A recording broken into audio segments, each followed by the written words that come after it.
पिया जी निजाया परदेस की घरवा अंगना सुन होई है ना। पिया जी निजाया परदेस की घरवा अंगना सुन होई है ना।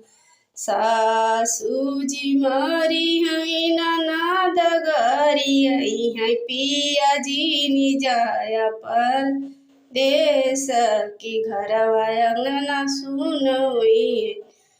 पिया जी निजाया परदेस की घरवा अंगना सुन होई है ना।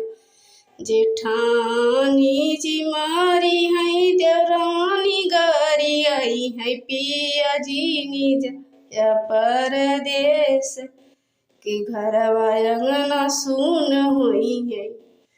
पिया जी निजाया परदेस की घरवा अंगना सुन होई है।